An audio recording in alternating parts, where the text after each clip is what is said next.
didn't know that you didn't know, part 9. 75% of the mass of a human brain is made up of a substance called myelin. And myelin is made up 100% by cholesterol. I'll leave it there.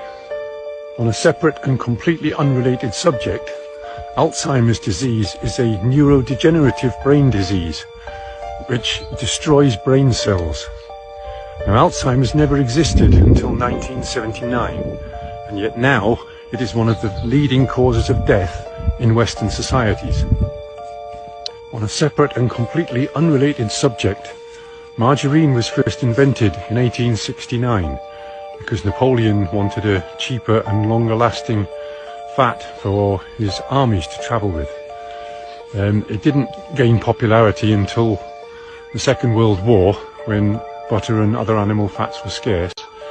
Grew in popularity in the 50s, but by the 70s the animal fats in it had been replaced with vegetable oils,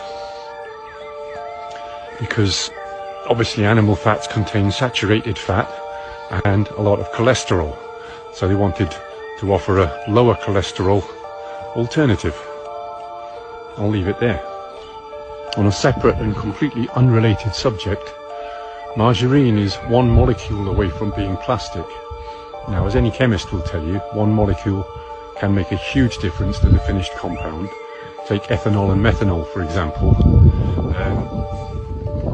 One molecule difference, but very, very, very different results when ingested into the human body. Right? So I'll leave it there. On a separate and completely unrelated subject, a simple experiment to do at home is to take a slab of butter, a slab of vegetable margarine with no animal fats in, and a slab of plastic, and stick them all outside in your garden and have a look what happens. Very quickly, all the wildlife in the area is going to be attracted to that butter, from the flies and the beetles and the mini beasts, through the birds, the rodents, all the way up to the apex predators, foxes, badgers, bears. If there happens to be no other wildlife around, then bacteria and mold will very, very quickly consume it, because it's easily digestible for all organic life forms.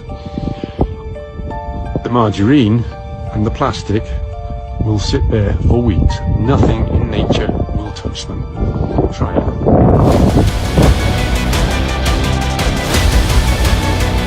Things that us humans weren't meant to see. The oldest human ever photographed, Conrad Heyer, born in 1749, was 102 years old when he was photographed in 1852. You're looking at a man who would be 266 years old right now. The first photograph ever of a person, taken in 1838, you can see a man getting his shoes polished as he mistakenly became the first ever person to be photographed in history. The street was actually full of people, but the camera exposure was so long that he was the only one who stood still long enough to be captured. The earliest ever recorded sound of Big Ben, London 1890. July the 16th, 1890, was made by Miss Ferguson and Graham Hope.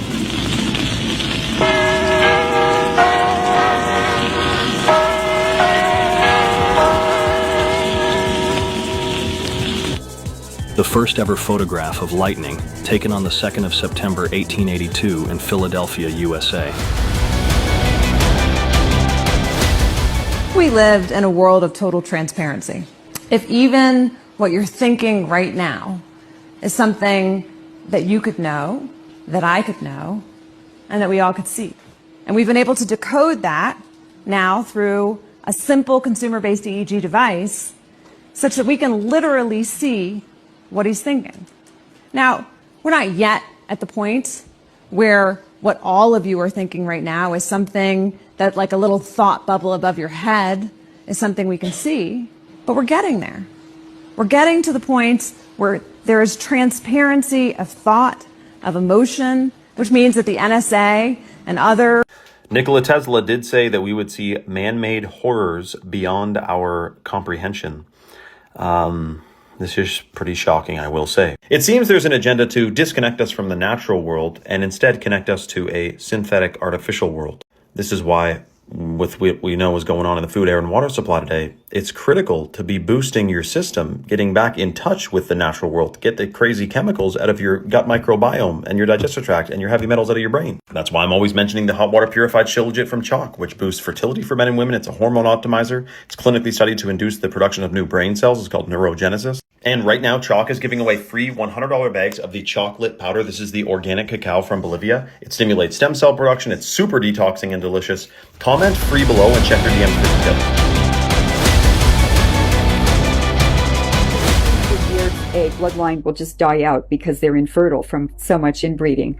And so they would just take a cadet family, one of the other branches, and they'd plug them in. And so it was the same bloodline. But if you look at the Habsburgs, they all have strawberry blonde hair.